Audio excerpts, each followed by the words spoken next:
जय श्री कृष्णा। मैं संध्या रानी श्री बांके बिहारी जी की कृपा से श्री कृष्ण कथा के कुछ पुष्प अर्पित करने जा रही हूँ। आप सभी कृष्ण भक्तों का इस कथा में स्वागत करती हूँ। यज्ञ भूमि में धनुर्भंग हमने कल सुना था। आज हम सुनेंगे कुवलिया पीड़ नामक हाथी का उद्धार। अपने स्नान और अन्य प्रात कर्मों से निवृत्त होने के पश्चात श्री कृष्ण और बलराम ने मल्ल युद्ध की रंगशाला में नगाड़ों के बजने की ध्वनि सुनी। वे तत्काल ही मल्ल प्रतियोगिता का आनंद उठाने के लिए उस स्थान पर जाने के लिए तैयार हो गए। जैसे ही रंगशाला के द्वार पर पहुंचे, वहां कुवलिया पीड़ नामक एक विशाल हाथी को देखा। उसका महावत भी उसके समीप था और उस हाथी की देखभाल कर रहा था। वह महावत जानबूझकर हाथी को प्रवेश द्वार के सामने खड़ा करके दोनों बंधुओं के प्रवेश का मार्ग रोक रहा था। श्री कृष्ण उस महावत का उद्देश्य समझ गए। अपनी कमर कसकर उस हाथी से युद्ध करने के लिए तैयार हो गए। अरे दुष्ट महावत, मुझे अंदर जाने दो। यदि तुम मेरा मार्ग अवरुद्ध करोगे तो मैं तुमको और तुम्हारे हाथी को यमराज के घर पहुंचा दूंगा। इस प्रकार श्री कृष्ण द्वारा अपमानित होने पर वह महावत अत्यंत क्रोधित हो उठा। पहले से ही सुनियोजित योजना अनुसार श्री कृष्ण को चुनौती देने के हेतु उसने अपने हाथी को आक्रमण करने के लिए उत्तेजित किया। वह हाथी श्री कृष्ण की ओर अटल मृत्यु की भांति बढ़ा। श्री कृष्ण अत्यधिक कुशलता से हाथी के पीछे चले गए। हाथी ने उन्हें अपने सूंड से पकड़ने का प्रयास किया। केवल अपनी नाक की सीध में देख सकने में सक्षम वह हाथी अपने पैरों के पीछे छुपे हुए श्री कृष्ण को न देख सका। उसने फिर श्री कृष्ण को अपने सूंड में पकड़ने का प्रयास किया। अति शीघ्रता से श्री कृष्ण ने अपना बचाव किया और हाथी के पीछे जाकर उन्होंने उसकी पूंछ पकड़ ली। हाथी को पूंछ से पकड़े हुए श्री कृष्ण उसे खींचने लगे। उन्होंने अपनी महान शक्ति का प्रदर्शन करते हुए उसे 25 गज तक ऐसे घसीटा जैसे गरुड़ छोटे से सर्प को घसीटता है। श्री कृष्ण ने उस हाथी को इधर से उधर, उत्तर से दक्षिण वैसे ही खींचा जैसे बाल्यकाल में वे किसी बछड़े की पूंछ खींचते थे।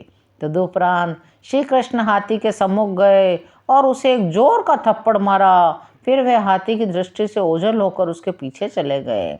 फिर श्री कृष्ण नीचे हाथी के अगले पैरों के सामने लेट गए, जिससे वह हाथी ठोकर खाकर गिर पड़ा। श्री कृष्ण तत्काल उठ खड़े हुए, किंतु उस हाथी ने सोचा वे अभी भी नीचे पड़े हैं। अतः उनके शरीर में अपने दांत धसा देने के प्रयास में उसने जोर से भूमि में अपने दांत धसा दिए। यद्यपि हाथी क्रोधित और विकल हो चुका था, तथापि उसके सिर पर सवार महावत ने उसे और भी उत्तेजित करने का प्रयास किया। हाथी पागलों के समान श्री कृष्ण की ओर दौड़ा। जब हाथी और महावत गिर पड़े, क्योंकि श्री कृष्ण ने उसकी सूंड पकड़कर उसे नीचे गिरा दिया था, तब श्री कृष्ण ने हाथी की पीठ पर कूदकर उसकी कमर तोड़ दी और महावत का भी वध कर दिया। हाथी का उद्धार करने के उपरांत उन्होंने उसका एक दांत अपने कंधे पर उठा लिया। उनके माथे पर श्रम बिंदु आ गए थे। हाथी के रक्त के छींटों से युक्त श्री कृष्ण अतीव आनंद का अनुभव कर रहे थे। इस प्रकार वे हाथी के एक दांत को अपने कंधे पर रखकर बड़े कौशल योद्धा के समान मल्ल युद्ध की रंगभूमि की ओर बढ़े। बलराम जी ने भी दूसरा हाथी का दांत अपने कंधे पर उठा लिया और बड़े ही गर्व से अपने ग्वाल बालों के साथ उन्होंने रंगभूमि में प्रवेश किया। जब श्री कृष्ण और बलराम ने अपने सखाओं के साथ रंगभूमि में प्रवेश किया तो विभिन्न लोगों को उनके विभिन्न प्रकार से दर्शन हुए।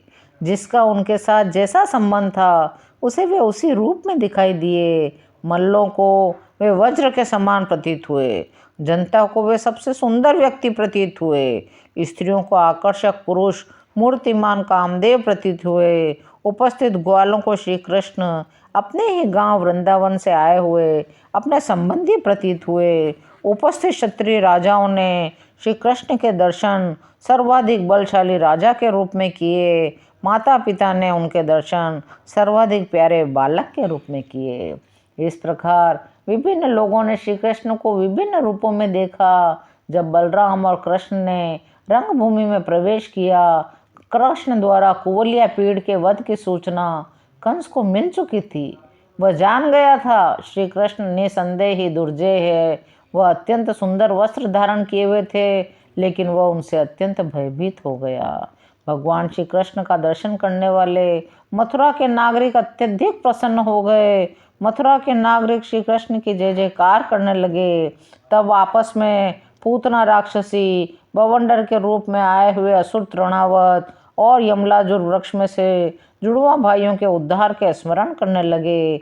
मथुरा के नागरिक आपस में चर्चा करने लगे। कृष्ण और बलराम ने शंखासुर, केसी, धेनुकासुर, कालिया नाग और स्वर्ग के राजा इंद्र का भी मान मर्दन किया। अरे, ये वही कृष्ण हैं जिन्होंने एक हाथ में गोवर्धन पर्वत को सतत 7 दिवस तक धारण करके गोकुल वासियों की आंधी तूफान से, वर्षा से रक्षा की थी। आपस में कहने लगे, यदुवंश में श्री कृष्ण के प्रकट होने के कारण यदु परिवार समस्त ब्रह्मांड में सर्वाधिक प्रसिद्ध वंश रहेगा। तत्पश्चात प्रसिद्ध मल चाणूर ने श्री कृष्ण और बलराम को संबोधित किया और कहने लगा, प्रिय श्री कृष्ण और बलराम, हम लोगों ने तुम्हारे पूर्व कार्यों की बहुत चर्चा सुनी है। तुम लोग महान नायक हो, अतएव राजा ने तुमको बुलाया है। हमने सुना है तुम्हारी भुजाएं अति बलशाली है। उपस्थित लोग तुम्हारे मल्ल युद्ध के कौशल का प्रदर्शन देखने को इच्छुक हैं। प्रजा को अपने राजा का आज्ञाकारी और उनका चित्त प्रसन्न करने वाला होना चाहिए। इस प्रकार का नागरिक सभी सौभाग्यों को प्राप्त करता है। जो आज्ञाकारी नहीं होता वह राजा के क्रोध के कारण दुखी होता है। तुम लोग ग्वाले हो। हमने सुना है वनों में गायें चराते समय तुम एक दूसरे के साथ कुश्ती का आनंद उठाते हो। हमारी इच्छा है तुम हमारे साथ मल्ल युद्ध करो, जिससे यहाँ उपस्थित जन समुदाय एवं राजा प्रसन्न होंगे। श्री कृष्ण चाणूर के कथन का अभिप्राय तुरंत ही समझ गए। उससे मल्ल युद्ध करने के लिए तैयार हो गए। फिर कहने लगे, तुम भोजराज की प्रजा हो और हम वन में रहते हैं। परोक्ष रूप से देखा जाए तो हम भी उन्हीं की प्रजा हैं। जहाँ तक संभव है हम उन्हें प्रसन्न करने का प्रयत्न करते हैं। मल्ल युद्ध में भाग लेने का निमंत्रण उनका हमारे ऊपर एक विशेष अनुग्रह है, किंतु तथ्य तो यह है कि हम केवल बालक हैं।